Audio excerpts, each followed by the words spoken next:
Hey, everybody, we are live. Anthony, look at us in New York City. How unusual for us to be in our hometown. I'm at the Empire State Building, me and King Kong. No, you're not. I'm Anthony. Welcome to No Vacancy Live. That's my friend Glenn. You're watching the #1 show in hospitality.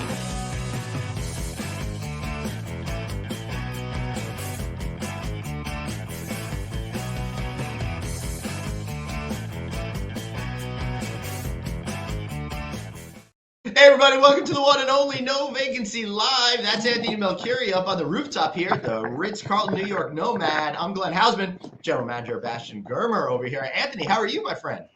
I'm well. I'm going to talk to you, but as I talk to you, I'm just going to show you what I'm looking at. Can you see that? Yeah, I do. Hey, Bastian, how cool is this that you get to have this view every day? Yeah, right? Thank you, Glenn. It doesn't get old very quickly. No, hey, let's get you close to this microphone. There you go.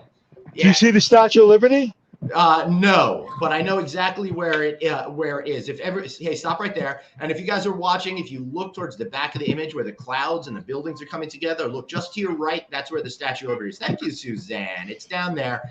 Unfortunately, when you're using the camera, it's not as vibrant as seeing it in real life. Yeah, but I could see it. It's very vibrant. I see it very well.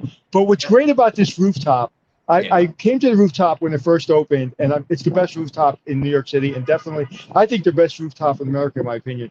And you have a would deck you like here. to disagree with him, Bastian?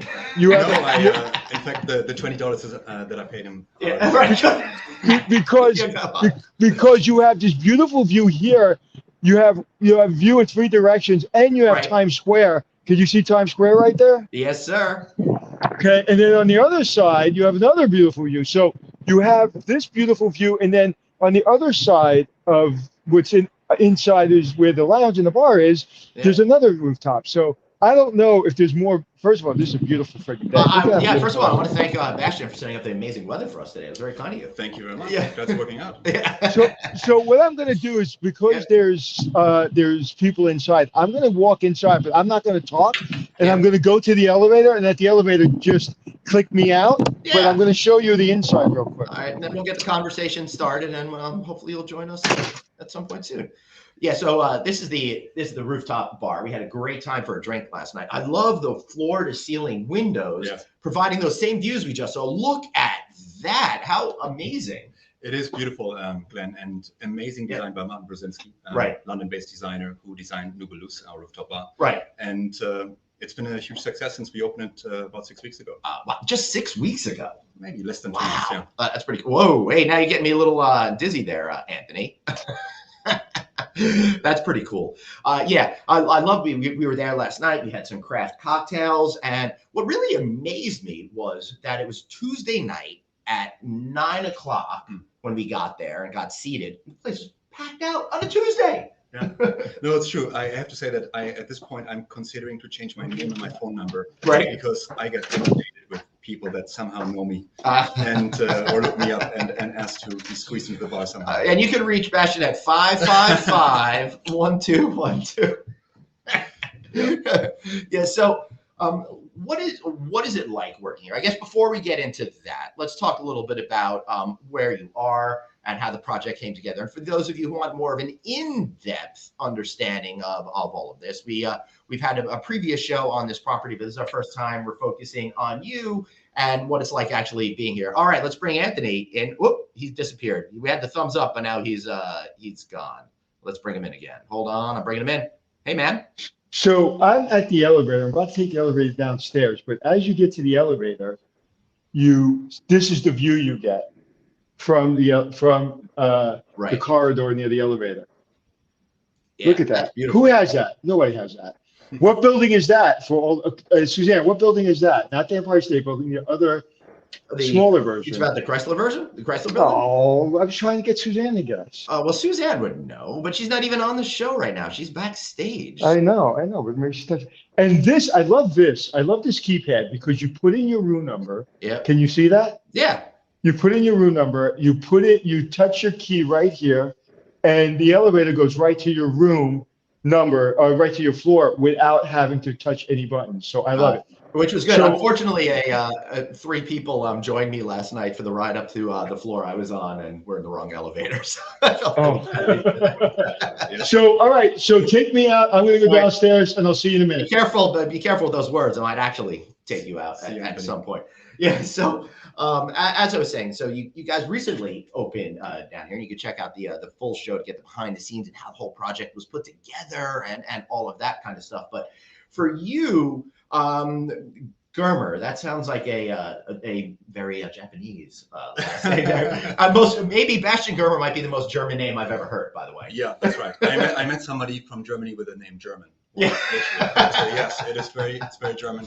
And though I haven't lived in Germany for many years, the accent will never go away. No, and there's something about your culture and other European countries that seems to go really towards that luxury hospitality side of things. How did you find your way to the hospitality business in Germany? Yeah, I started to identify this as a career very early on. In Germany, we still have what's traditionally known as an apprenticeship program. Right. And when I want to say maybe when I was 11 or 12 years old, I had an opportunity to do an internship at the Intercontinental in Hamburg. Yeah. Which later on in my career became the hotel where I became a hotel professional apprentice for 3 years. Right. Just speak right to that. And sorry for that. That's all good. And my interest was really sparked in hospitality and specifically hotels, because I grew up in a German household with lots of where my parents had lots of vacation days and public holidays like the Germans. You're very. Anytime I've been to Florida in August, it's like mostly Germans and people from UK. Yeah, that's right. And you can really find us everywhere, and because they have so much annual leave in Germany. And so long story short, I had the good fortune to travel at a very early age, both in Germany and within Europe, and stayed at some wonderful hotels. And I sort of fell in love with hotels and hospitality at that stage. Considered it as an internship program later on, and then eventually as an apprentice. And that's how I started my career. So how does that apprentice thing work for, because we've got a lot of young folks that are watching this show. So if you could explain that a little bit, that'd be really helpful, because here, obviously in the United States, you just show up, you get a job, and off you go. Right. So firstly, in Germany, I have to say, there is up until today a great program with internships prior to apprenticeship programs, which means that at the age of 14 or 15, you get to try out what you think you want to do in the future, whether you want to become a doctor, a lawyer, policeman, or an astronaut. That's pretty cool. Right. And so I would say... I want to be an astronaut policeman. That's what I want to do. Pull over spaceships and stuff like that and go, you were going faster than the speed of light, I'm going to have to ticket you. Right. So what the companies in Germany do, they're very much in tune with this internship program. And so I wanted to take a look behind the scenes of a hotel, and became an intern for maybe 6 weeks. And for me, it was a confirmation that this is what I want to do. I want to explore this further. I think I can make this a career, and I can be successful. And for many of my fellow students back then, who maybe went to a law firm or to the fire department, they realized that, wow, he works. This is not for me. And then you have an opportunity to actually change course. That's cool. Well, let's take a pause on that and could you explain a little bit as to what we're looking at here? So Anthony found his way to our lobby bar and lounge. We call this the lobby bar. And by the way, I wanted to stop there last night, but again, too crowded. Couldn't get a seat. Yes, it's also very popular. I think anyone who walks in and doesn't get a bar ends up eventually at the lobby bar. It is closed at the moment. We're opening it in the afternoon. Yeah, of course. And this is another great design here. There were 5 different designers involved in this hotel. This is a space designed by Lázaro Rosa Violant from Spain. Absolutely amazing designers. They are also designing our restaurant on the 2nd floor, which is not yet open, Bazaar. And then this will eventually become the pre and post dinner bar. I can bring back up. Yeah, so you can tell. I don't know if you all there can tell because the camera is not really picking it up, but there's a lot of details in every single element in this room, which is absolutely fabulous. But back to you. So you had this chance to try out a couple of different things. You decided astronaut wasn't for you. And how did you decide that you loved hospitality? Well, after completing my internship program and then eventually signing up with the Intercontinental in Hamburg for the apprenticeship program, you go through a 3-year intense course, Really? learning everything about hospitality in a hotel specifically, from being a doorman, bellman, in-room dining server, folding laundry, becoming a room attendant, etc., etc. Oftentimes there is a major in that program, whether you focus on culinary, administration, or a rooms division or food and beverage. In my case, I was a rooms division apprentice. Right. And I after completing it for 3 years, I had to complete my military duties in Germany. Is that required? No longer, but then back then it was. And I became a paramedic, and actually had for a moment this thought that I really enjoyed it, I really liked it, and was considering to go back to school and go into the medical field. But it was at that time that I received a call from a former boss of mine who I was working with at Intercontinental Hotels. She had moved to Los Angeles with Intercontinental. She asked if I was interested in moving to LA and helping her there. And so that's how The Intercontinental in downtown LA? You are thinking of the new Intercontinental. I am, because I watched them build it, and I got a hard hat tour with America's President Elie Malouf and all that, and I stayed there in summer 2021. So this goes as far back as maybe 25 years. Oh my gosh! Okay. So that hotel didn't exist. It is the now Omni Los Angeles. I understand. Near Dorothy Chandler Pavilion, California Plaza. At that time, downtown LA was not really a place where you'd hang out. It was really nice for a while, but something's happened to it. I don't want to get involved in any politics and stuff, but I'll tell you, I was there last year. I'm going back in 2 weeks.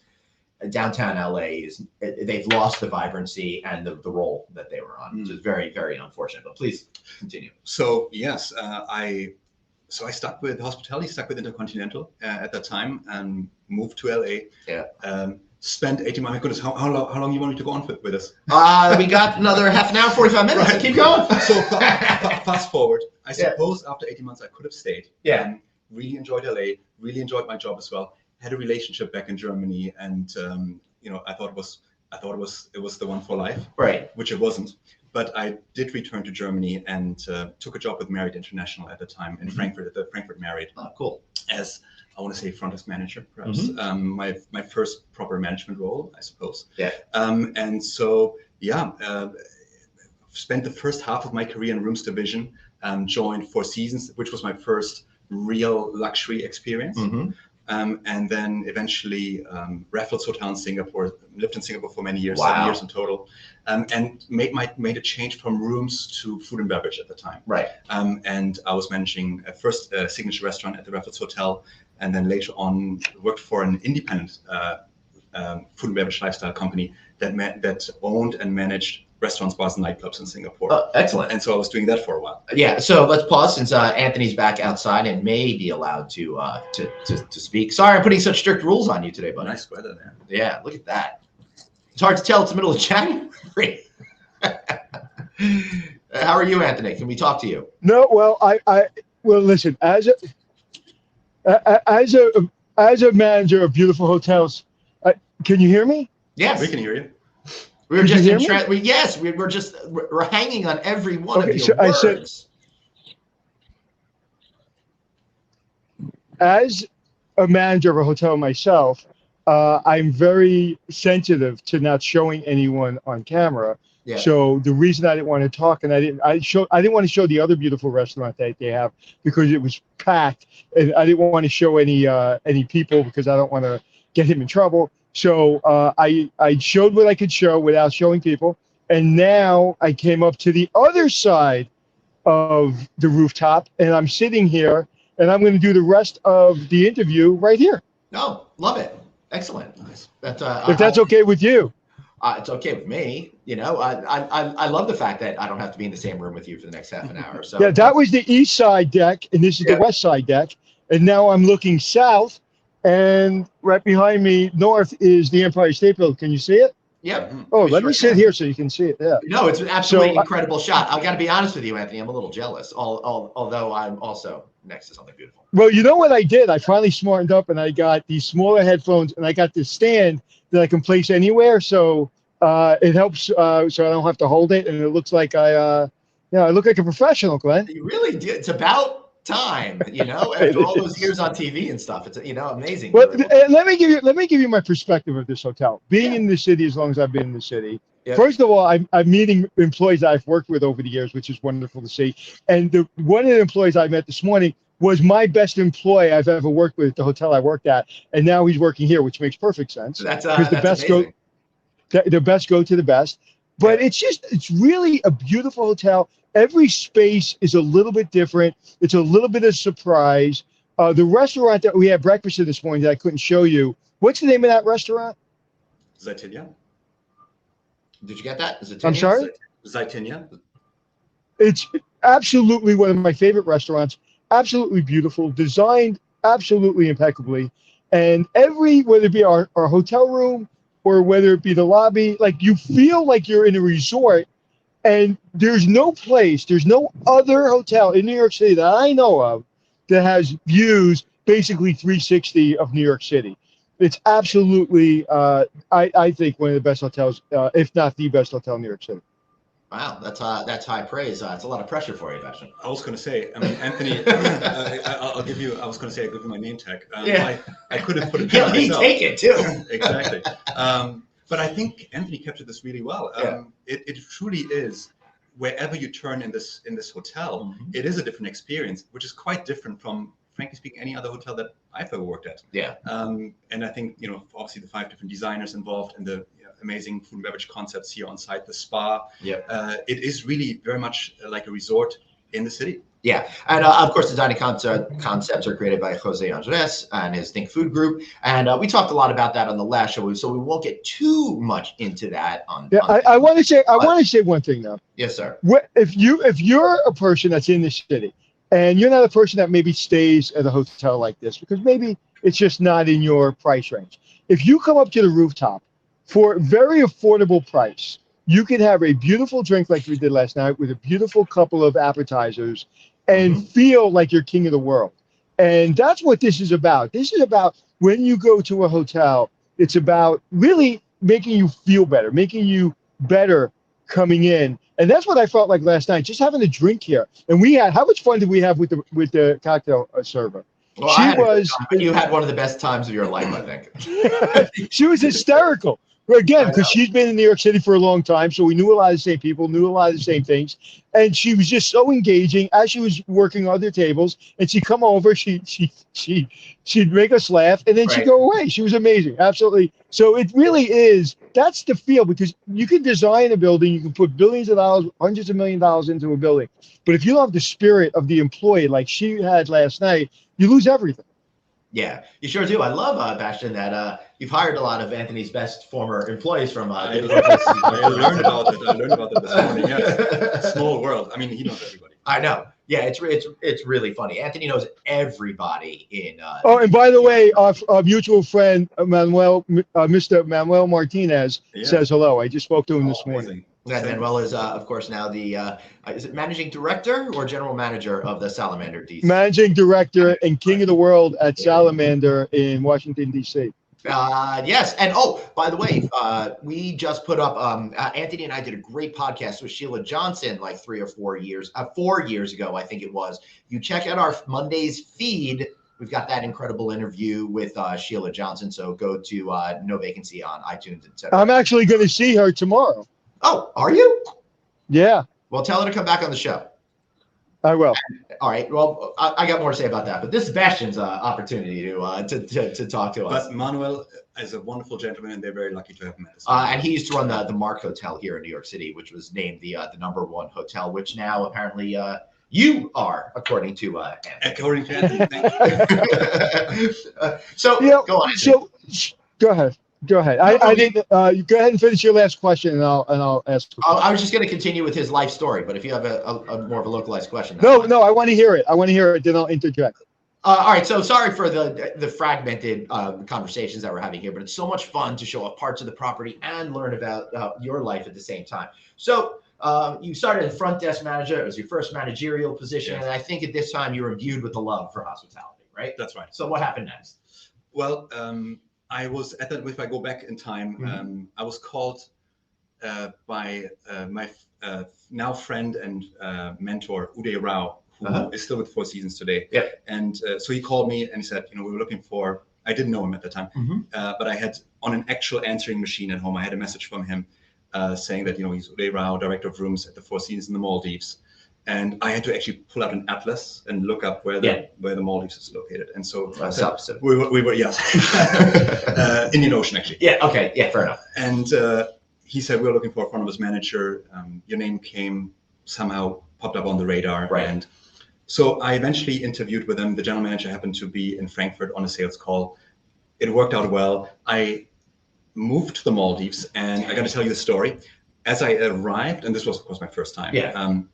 As I arrived on the jetty of the resort with my luggage after I did 20 hours of traveling or so, Armando, the general manager, picked me up, and on the way from the jetty to the lobby, he basically sold me on another job that I wanted to do. So I had originally signed up as front office manager, right? And then he said, we Four Seasons, we have our first cruise ship arriving here in the Maldives next year. We are looking for a cruise director, and I think you'd be great. Really? Yes, not knowing me also. And so, how do you feel about that? And I said, Armando, thank you. Can I think about it? Yeah.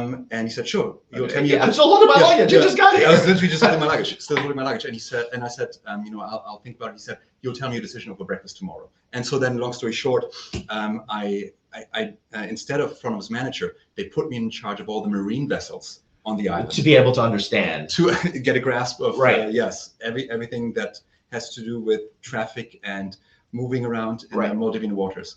And then eventually the yacht arrived, and I went on as cruise director. Because when I think of cruise director, I don't think of somebody who winds up becoming, the general manager of a super 5-star resort type property. So how did you manage to be cruise director? Because usually they're like, woo, let's all dance and all that kind of stuff. That doesn't strike me as your personality. No, you're spot on. And I have to say, I am more of an extrovert than an introvert. But I'm a raging introvert. Yeah. But I think I was a lot more extrovert then than I am today. And so, yes, it's a very intense job. I mean, you got to be on all the time. You got to be an entertainer all the time.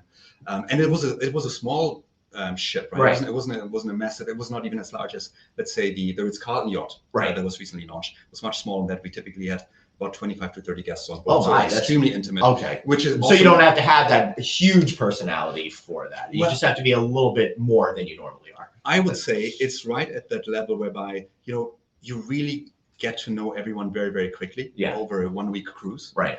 And so, yes, it is intense.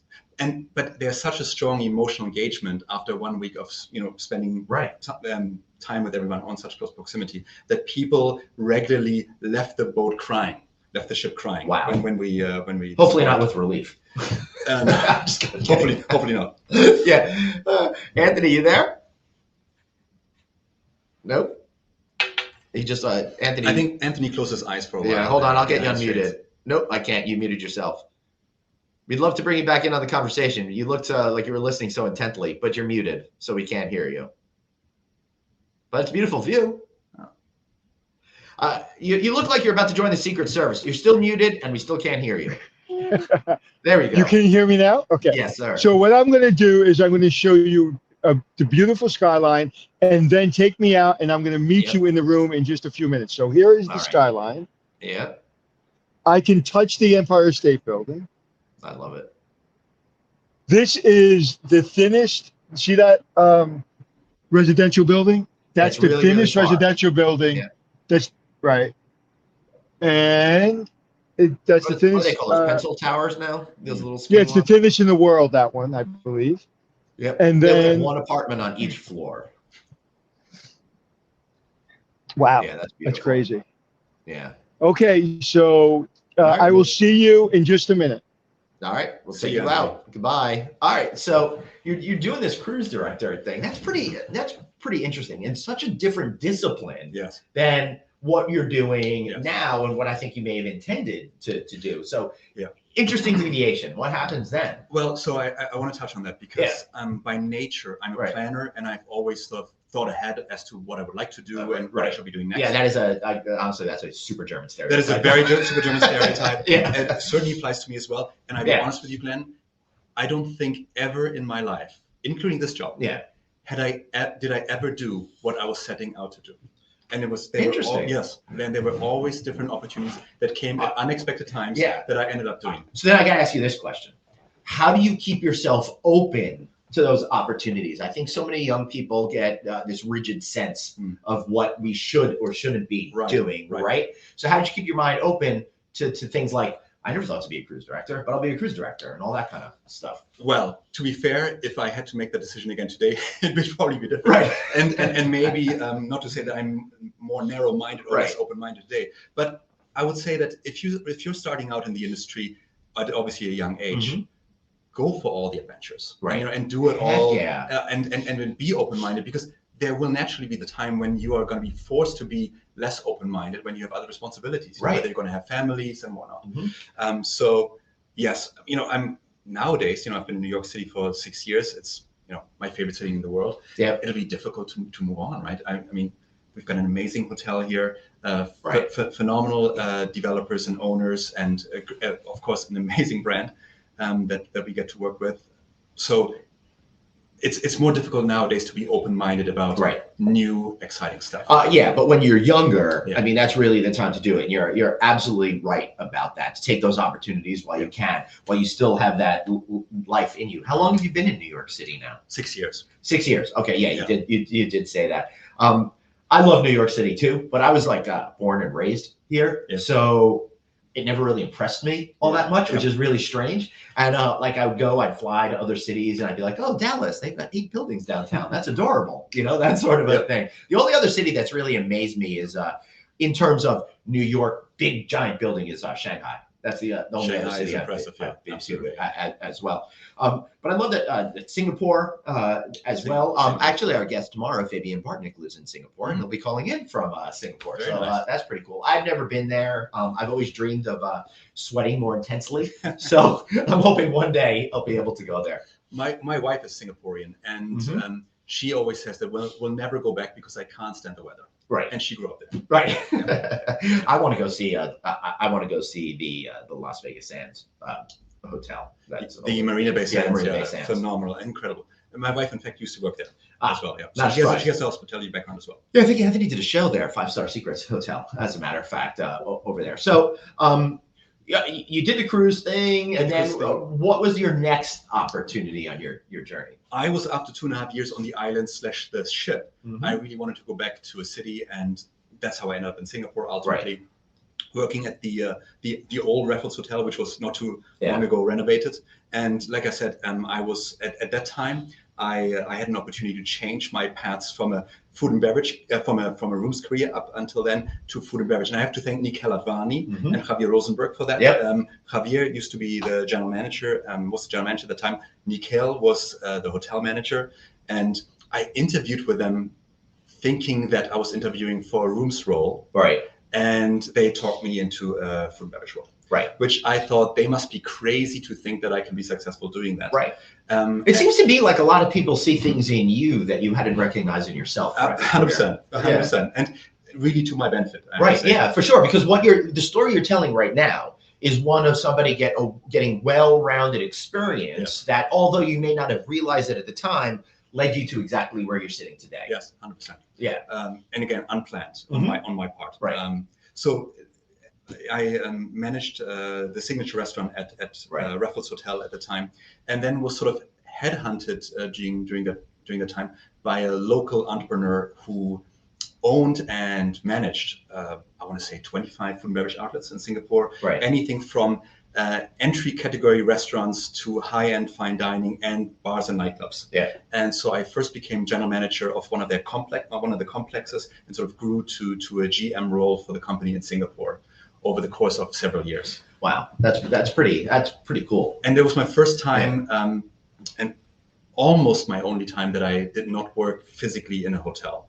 And I enjoyed it tremendously. But then eventually, after a few years, when an opportunity came along to become general manager at a small luxury boutique hotel in Singapore, I did go for it, and I did enjoy going back to hotels. Yeah, I bet. Now that's why Anthony's been talking about how he would love to actually run a hotel again. It's like he's born for that, right? While he's had a fabulous career, I think part of you misses that stuff that really excites you. So you got back into the hotel side of things, which is exciting.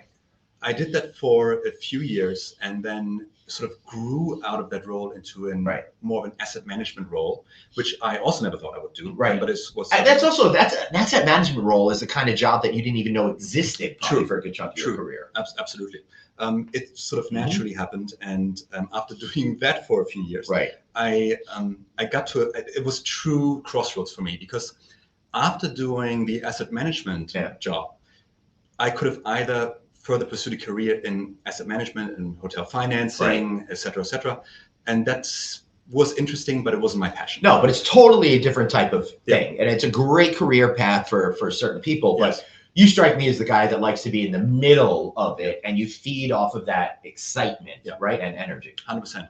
So my decision then was to go back into hotel operations. Yeah.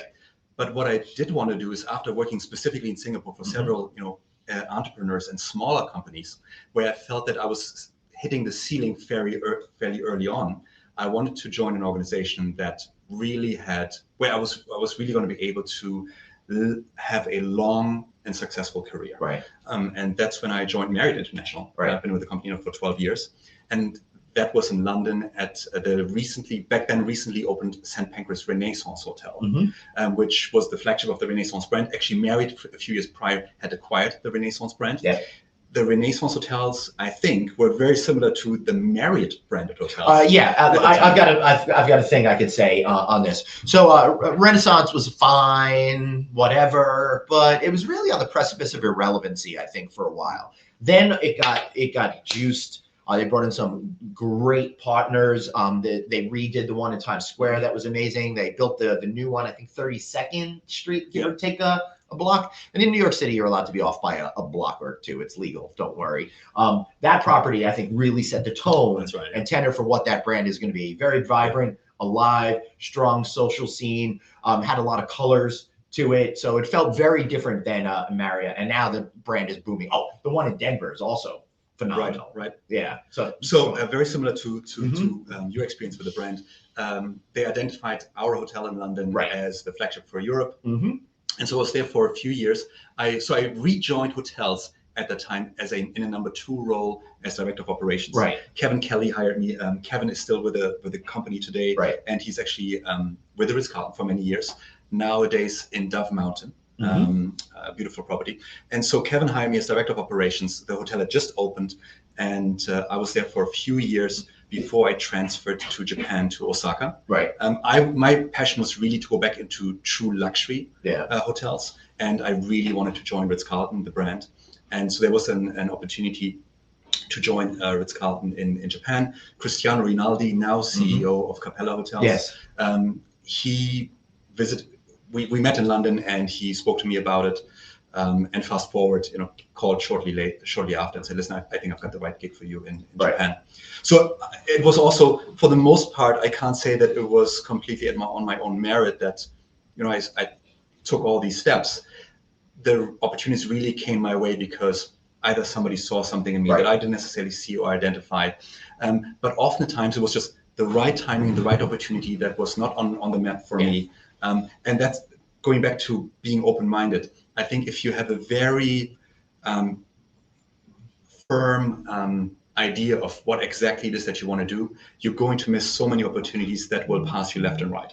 Yeah, and I think you're absolutely right about that. You need to be flexible with thought in order to be, successful in business. Sorry, I wonder if Anthony's texting me right now. Nope, thank goodness. Sorry about that. But so I find that really fascinating. So what was your experience like getting here? How did you secure this particular position? And what was it like bringing this place to life? Yeah, for the role here, I think it was really a combination of good fortune events, I'd say. Right. I had unfortunately had to close my previous hotel during the pandemic, the New York edition, which is just across here, the park on Madison Avenue, the clock tower.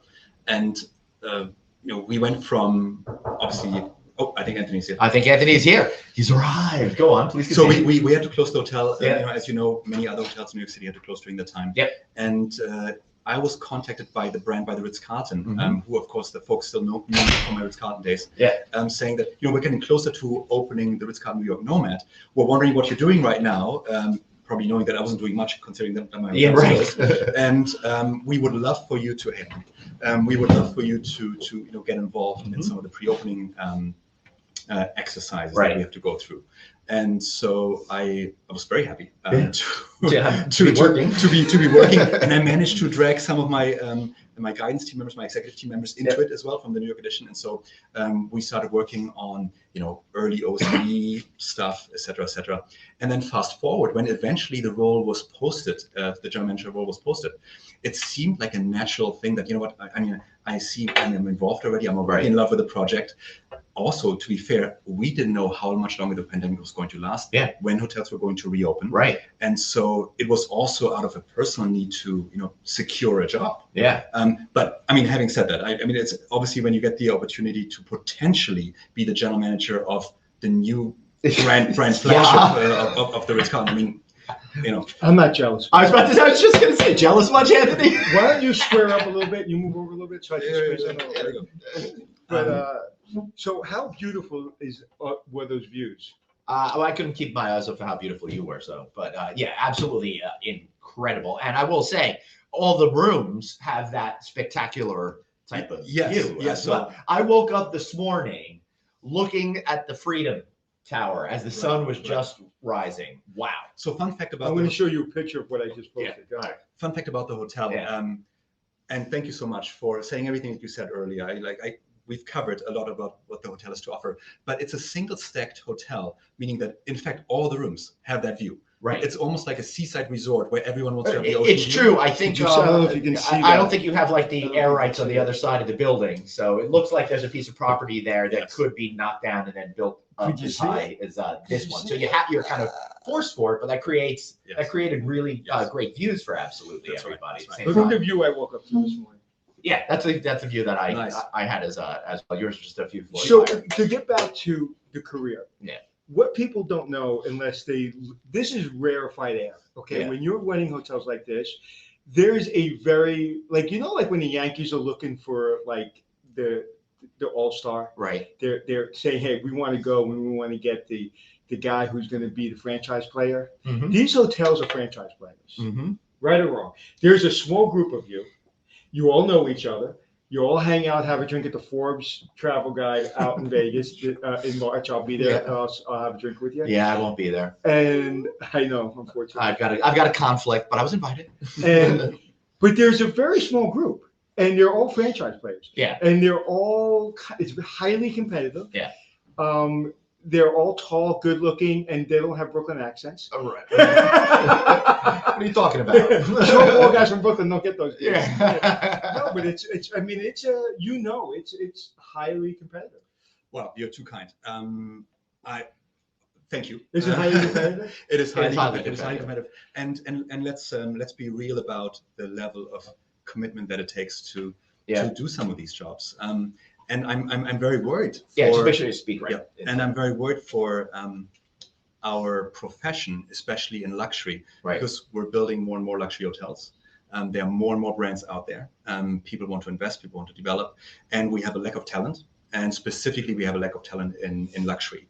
And so I'm sure we were probably going to touch on this anyways, Glenn, but I think hotels and companies are making moves to really make this industry more attractive on a global scale. Agreed. I think you were mentioning, there's obviously a lot of European hoteliers, and I think for many of us, it's sort of in the blood and part of the culture. Yeah. It is not necessarily that way all across the world. So we need to adjust the way we attract talent. It's not. And based on what your experience in Singapore and stuff, my perception is that folks in Asia just haven't been trained and brought up to that level yet, but there's probably a lot of opportunity to bring a lot of great individuals to that part of the world. Has some of the most talented. But I find that like the general managers seem to be from Europe at the same time, right? So I think that could be the next generation of great leaders. And there's never been a better time. Am I right to say that if there's a young person that wants to commit in luxury, that there's never been a better opportunity? 100%. Yeah, this is the best time to join the industry, and I really mean that. But you need, like you said, a commitment. I was just upstairs, okay, and there was training going on. Mm-hmm. There was culinary training. There was server training, and it was high-end training with high-end video and high-end speakers. And you're getting something. When my daughter worked at the Mark Hotel, and I asked her, she worked there for a year in VIP services, and I asked her, what did she learn? And she said, she looked at me, she goes, I learned how to do it right. So now she's an event planner, and it's high-end event planning, and they don't play. Yeah. There are a lot of donations going into this association she works for, and the people that she has to event plan for, as I've said before, bought it, sold it, invented it. So they are players, and she understood what the pursuit of perfection is. Yeah, I agree. By the way, event planning and execution, one of the most intense and exciting roles in a hotel, in my mind. But it's nonstop. It requires, once again, a huge level of commitment. I would say that there's I think a much greater consciousness of balance in life today than there was when I grew up in the industry. And so there are still jobs in a hotel, most of them in operations, where you won't have a 9-to-5 lifestyle or a Monday through Friday lifestyle. Right. But you will have something greater. I won't tell you who, but I was just in the elevator with somebody who you see, in the public, on TV. As you know, looking in a mirror? As you know, my life was changed by somebody I met in a hotel. Yeah, that's right. This business, and like I've said before, you have to click in to the business. There's no, there's none of this. Like, all right, maybe I can work Sunday, and I'll work that holiday. No, if you want to get into your position, the answer is yes. What's the question? Right. Period. Right. And there's nothing wrong with it, because there's a lifestyle, and he walks around this industry. I'm gonna blow you up a little bit, but it's true. There's a certain amount of people in this industry that walk around, and when you know who they are and what they represent, they're rock stars. Right. And so if you want to be a rock star and you want to make a good living, and you can have, once you're in your position and you have the hotel running well, you can have a lifestyle. You can relax. Are you looking at me or past me? I'm looking right at you. Then you're very intense. Yeah. But you can make your own hours. Yeah. As I told you, I was a general manager, high-end hotels in New York City, never worked a weekend. People don't believe it. No, I know. You said that repeatedly. I got a question for both of you guys. When we're talking about luxury and the need to fill those roles, how much of it do you think, at least in American culture, that we've gotten so casual that it's not even in people's mind frame, because they don't necessarily want to dress this way every day, all of that kind of stuff. So how do you guys see that? Bastian? Well, it is a real concern. Yeah. I think there is a culture shift. And I mean, nowadays, I basically wear sweatpants all the time now. Right. And by the way, we had long discussions with all the various stakeholders, including the developers, about are we going to wear a tie or not? Right. And I'm not going to go into that, but I won the battle. Yeah. I generally think that most people are better dressed with a tie than without a tie. But aside from that, we have to really go and look for service nowadays. Right. I mean, for the most part, when you go and get a coffee somewhere, right? Most expensive coffee in the world in New York City. You know, I mean, you're lucky if you get any service at all other than just a coffee mate, right? I mean, if you get any sort of genuine care, engagement, and typically when we find those places, we keep going back to them, right? Where people where you're being recognized, maybe somebody even uses your name, right, or remembers your preference, sort of the things that made Starbucks big one day, right? But these are novelties, and so I think one of the few places in the world where you can still have that experience is in a true luxury hotel. And there's two types of luxury clients, right? There's a lot of them, but there really comes into four. One that could afford to buy the hotel, and one that wants a nice weekend, wants to feel a little bit better, maybe made a little bit of money this year and wants to kind of splurge. I want to see a general manager or a managing director in a tie at this level of hotel. Right. How often do I wear a tie anymore? Very rarely. Yeah. I wore a tie today to respect the environment I'm in. You don't have to do that because you don't come from this environment. I come from the environment. Mhm. So I wouldn't feel comfortable walking around this property Right. and talking to you without a tie on. Oh, you're too kind. No, it's true. And I think if he had a tie on, I would not like that.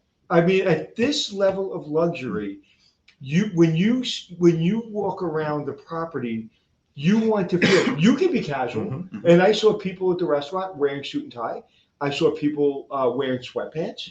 I saw people walking around looking for the gym, looking casual. Yeah. But as the person leading a luxury brand like this, I mean, this furniture in this hotel room, that couch in particular, cost more than most hotel rooms, FF&E, in the entire room. No, sorry. The entire room, Sorry, that that's what I couch did to costs your more couch then. than the entire room of FF&E package. Wow. You have to elevate yourself. So it doesn't matter other people are casual. Like I always talk about the 5-star baby, right? Right, Glenn? I talk about the 5-star baby. You were born a 5-star baby. All our children were born 5-star babies. If you kind of go to a 3-star, that's okay. But when you're at a 5-star, you should not go to a 3-star because your clients are more casual. So I'm glad you won that battle. Thank you. Yeah, I tend to agree, and I'm rapidly don't wear ties. This is New York City. Right, I get it. This is still the finance capital, the design capital. And if it was the Ritz Carlton Kapalua in Hawaii, then you wouldn't expect. Well, then you're dealing with barefoot luxury. Then you would That's a look whole out different of look. you would look out of place. Right, you would have on a Hawaiian shirt and some other stuff. And so let me ask you, Yeah. how about LA then? Maybe no tie. Yeah, I don't know. I think it depends where you are. I think Javier Cano, who's the managing director of the Ritz Carlton there, and an amazing gentleman. Yeah. I bet you he wears a tie. Yeah. Okay, I have a bigger question. Yeah. Try not to get myself in trouble. Have you been watching White Lotus? No, I haven't. Okay. I was told by a client of mine, he kind of embarrassed me by saying, if you're in the hotel business and you're not watching White Lotus, you should be in the hotel business. I was like, yeah, whatever. I don't want to watch those shows. I watch it. I was like, oh my God. If we're in this business, you should watch the show. Yeah, I gotta watch that. It's basically an extreme interaction between high-end hotels and guests, but it's funny. Yeah, that's for sure. So we had a question come in that I saw about developing talent over here. So how are you thinking about that? I mean, the property's still so new, but you probably have to think about that on day one. Oh, 100%. I think one of our top priorities from a business strategy perspective is how do we constantly and consistently attract, develop, and retain top talent. Right. And I think, credit to the team that has done it here. We opened the hotel almost 6 months ago. I think despite the challenges in the market with regards to finding talent, we managed to recruit some of the best, the top 1% in the industry in New York City. But you have to, and we have to. Yeah. But it doesn't stop there, right? You attract the talent, you recruit the talent, and then the development starts immediately. Right. It starts with a relevant and correct onboarding and education, training, on the job training, and so forth. For our brand specifically, culture is huge. Right. And our values are very, very important. But yes, we have both as a brand, but also as a great organization. We're part of we're one brand within Marriott International, largest hotel management company in the world. So the opportunities are literally endless. And what's wonderful for young professionals is that if only they are open-minded and they are willing to move around the city or around the country or internationally, they can do pretty much anything they want as long as they have the right attitude and the right attitude. And he's the first guest we've had that recognizes the opportunities are endless part without us asking that question directly. Yes, it's completely endless. And one of the things that you have to understand, when you're talking about this brand, you're talking about the Ritz Carlton, you're talking about employees that will go look for that hotel. There are employees that work at this level that if they go back, not that there's anything wrong with other brands, but if they go back to a 3-star or a 4-star, it hurts their resume. So they're looking for hotels like this to work at. And then it's very competitive for them to get the job. But once they get it, they're holding him accountable because they've been through training. They've been through the best hotels. They have great mentors. Right. They've been in this industry maybe 15 years. So that level of employee, that is a wonderful, beautiful thing to manage people like that and to work with people like that. But you've got to be at your game. Right. Right? Because they will hold you accountable. Yeah. And as you're saying this, Anthony, I'm thinking that what would be most difficult for me if I ever had to leave and maybe work, I don't want to say the word lesser hotel, but if I, let's say, downgrade in my perspective, maybe to a hotel that just have it as a focus other than luxury. There you go. Thank you so much. I think what I'd be missing the most is the fact that I would not come to work with the best people in the industry every single day, because that's truly a privilege, and that's really what keeps me going every day. Yeah, and it really is. And they stay on that track. And if you go down, people look at you crooked.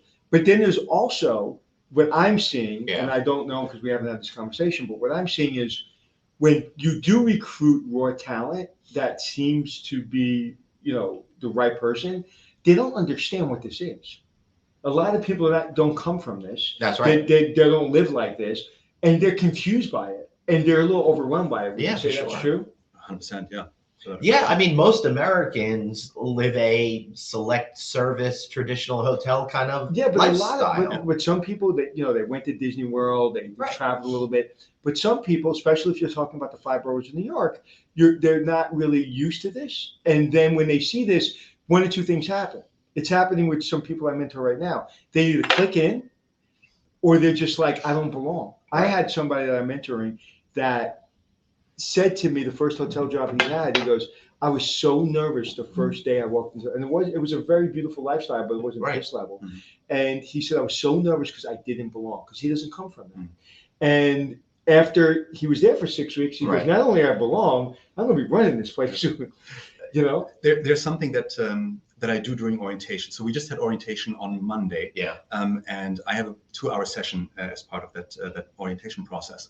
And what I tell our ladies and gentlemen during that session right at the beginning is, we do a really amazing job in this brand and in this hotel when it comes to identifying top talent and recruiting the best of the best. And I always congratulate them, and I also thank them for selecting us, because it is truly a marriage.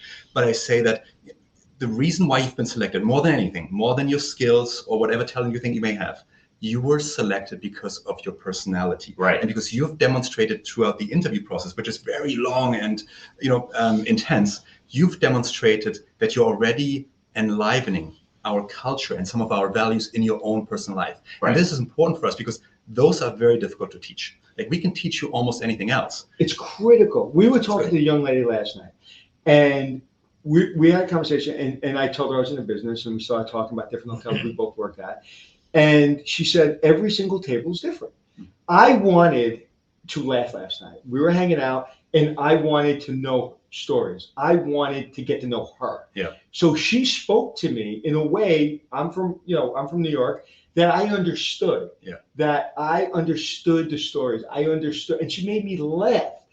Now she was with other tables, and it was a lot more buttoned up and a lot more, be very pleasant, but disappear. I wanted her not to disappear. Typically, and he knows this, I want everybody to disappear. But last night I was particularly interested in her story and how she loved working here, what she did. And it was dynamite, because you can't train that. Right. Like you just said, you can't train that. Feel the suit. Very nice. Now, back to orientation just for a second. Yeah. What I do, and it's always a bit of a shock moment, which I enjoy, when I tell them that, for the next 2 hours that I'll be doing this presentation for you, we're going to go through what we call the gold standards, the 5 gold standards of Ritz Carlton. And when you sit here and you feel that what I'm telling you does not connect, and you feel that, I don't feel like I've signed up for this, or this sits somehow not right with you, then there's a chance that, you may not be the right person, and that we didn't make the right selection, or that you didn't choose well. Right. And what I would like you to do then is that if you feel that way, and because that will be very awkward if you felt that way, what I want you to do is join us for lunch after the session, and then don't come back after lunch. Because I don't want you to come back and go through this with us, and then we discover 3 months down the road that actually it was a mismatch. Has that ever happened? I was about to say, how often? Very few times. Yeah. But it has happened. But that's good, because it saves you a lot of negative energy. I'd imagine when somebody signs up to be a Green Beret, there's people that ring the bell before lunch. Oh yeah, sure. And what people say in the military is, I just want to get to lunch, right? So it's funny you say that. I just want to get to lunch. And you're coming in, this is the Green Beret of the hospitality industry. Yeah. But again, I don't know how you speak about this or how you train this or how people understand this. It's a commitment that is beyond you. It's an automatic, when you're driving and you get to some place and you don't know how you got there? Yeah. But you drove That's for right. 4 hours, but you got there? That to me is the hospitality business. I don't know how I did this for 35 years, but I got here and it was effortless. It hardest stage in the world, 18 hours a day, 7 days a week, craziness, challenges, disagreements, just insane. Yeah, you're making it seem really appealing, this business. Easiest thing I've ever done. Okay, yeah. Everything else I've done in my life has been difficult. Right. The easiest thing I've ever done because it's a complete commitment that I don't question. Right. If you question it, it will kill you. Right. Yeah, that's a good point. Yeah, very good point. I remember when I was younger, there was a time that when people would ask me about my job, how can you do this? Maybe people that got to know me a little bit better and they understand the sort of commitment and the time that goes into it, the passion that you have to really make it happen. And I think I used to tell them, if I could afford it, I'd do it for free. Yeah. And I think it was true then. But fast forward, today, I know I would greatly miss it if I didn't have it anymore. Right. But if I won the Mega Million jackpot the other day, yeah, I'd do it for a little bit longer and then I'd retire. Yeah. What do I tell you every time you see me? What do I miss? I already said while you were gone that you would want a job like this. I want to, before I'm done, I want to run another time. I want to run one more. I'm not playing Mega Million again until the jackpot's $1 billion plus. So okay, you know what's so funny? With my pedigree and with my background, and with all my years of experience, and people knowing me, I would still have a very difficult time if I came into one of these jobs to interview. I would not get to the front of the list. I'd be on the bottom of the list because it's like, well, where you been? Yeah. You haven't been in it. So if people would think, oh, well, anybody would hand you the keys to a hotel like this, you have this name in the industry. Untrue.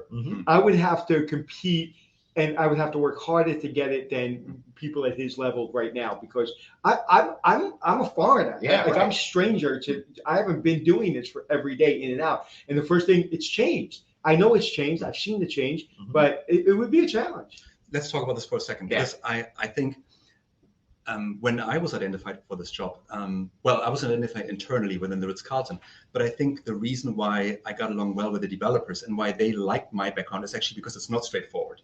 My background, and you've heard some of it earlier, is by no means a straightforward 5-star luxury hotelier background.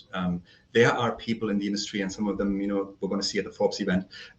They have the most beautiful CV, and I mean, literally, you couldn't make it up. But I think what the developers were looking for is they said, we certainly want somebody who's worked with the Ritz Carlton, who understands the culture, and who can help deliver that legendary service that the brand is known for. Our owners are so invested with the brand. But we are also worried that if we get a classic Ritz Carlton GM, that we're not going to be able to deliver on what we're trying to do here, which is the Ritz Carlton 2.0, the next generation Ritz Carlton hotel, modern luxury versus the more traditional luxury. So when you say that, for me as an outsider, it's older, it seems like stuffy to me, doesn't really appeal to me. But modern luxury feels like all the conveniences are there for me and everything is effortless, but I feel comfortable. Right. And to me, what you just described is sometimes you're going to have a map. Right. And you're going to have a team to get there. And sometimes you're not going to have a team. You're not going to have a map. You're not even going to know where you're going. Right. But you're still going to have a smile on your face and you're going to figure it out. And that's what being, the owners and developers of this project, on their website, it says, we enter markets that are high barrier to entry. Right. Right? I mean, just like the success they had in Miami, right? Right. Every hotel that they're opening up a resort like this, a hotel like this here in New York City, in Nomad. Yep. Right? Where people are like, what's Nomad? And you say Nomad, but it's called Nomad. They think the hotel. First thing they say is, oh, no, Nomad closed. I said, no. Yeah. It's a neighborhood. Yeah. It's with all those challenges, understanding the neighborhood, coming into New York, working with all the complexities of New York City. Right. All the expense of New York City, and still doing it at a high level You need someone that understands that high barrier. Yep. And every single day, it's going to be different. And you know what the reason that general managers come in early in the morning? Mm-hmm. Okay, and they stay late. It's the only time they can actually think. Right. Well, yeah, because otherwise, because as a good general manager, you're out in the milieu, hanging out with everybody and making sure that you're on everything. I was up in the lobby this morning, 8 o'clock. First thing I saw was a smiling face. Yep. What is your average length of work day? Not to scare everybody. Well, I have over the years become an early riser for sure, for exactly the reasons Anthony mentioned. I have my most productive time of the day before 8 a.m. So I typically get up between 4:30 in the morning, but I also don't sleep normally past at 10:30 at night. Yeah, right. So I try to get my 6 hours of sleep. Wow. And sorry, I just kicked you there. I live in the neighborhood. I live in Chelsea, 15-minute commute walking. That's cool. So you're in your office at 6:45? Well, I used to be, but now I try to do a little bit more work from home in the morning. Right. Don't ask me why. I mean, maybe only because I'm more comfortable at home than my office, I suppose. But so yes, I try to do some of the administrative work of my job from home, and then I get here typically by 7:15 at the latest. And believe it or not, my number two, the gentleman who's truly running the hotel on a day-to-day basis, he's already there. Right. And then we catch up and we talk about key secret. Yeah. You want his job?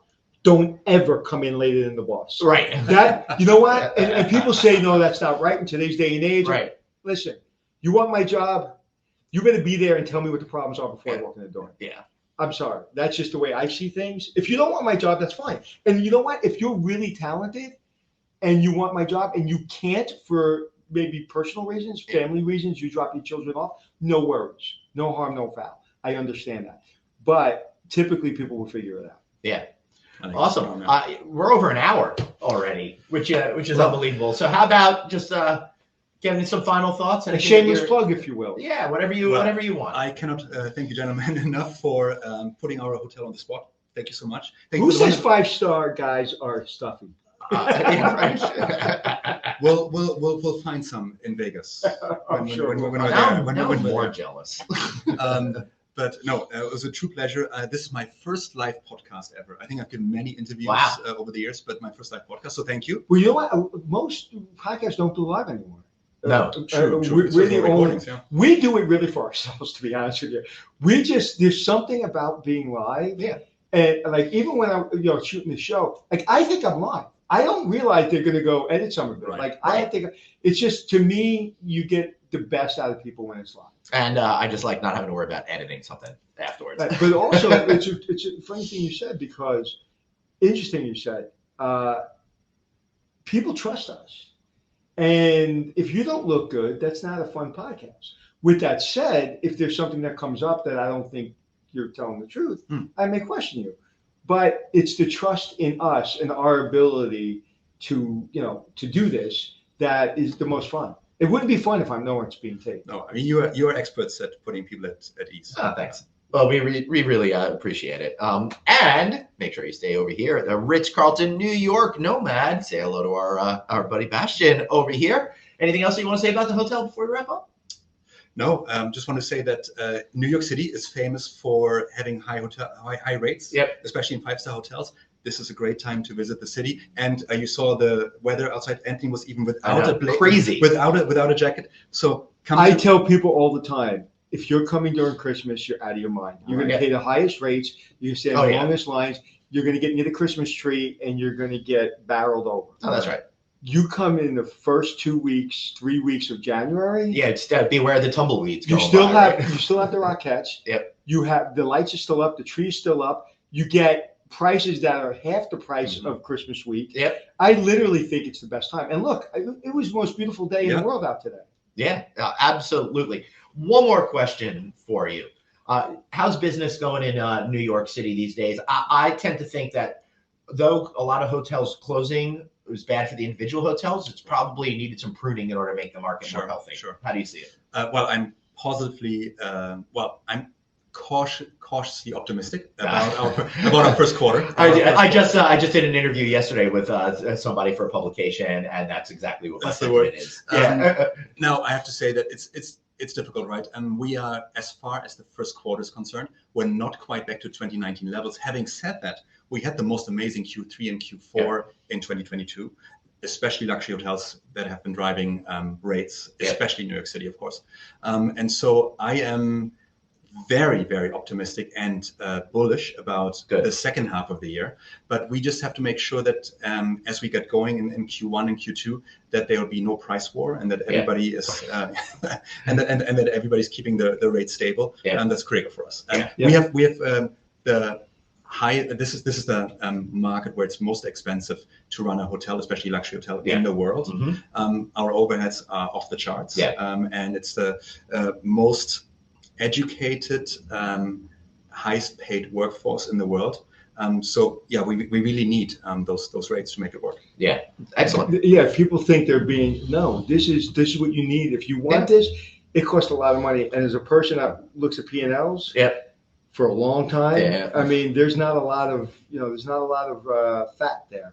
And but January in New York City, for maybe a couple of years, January was just like you didn't worry about January. Right. But typically you worry about January. And talking about rate challenges, in 2008 with the recession, there was one management company, I will not mention it.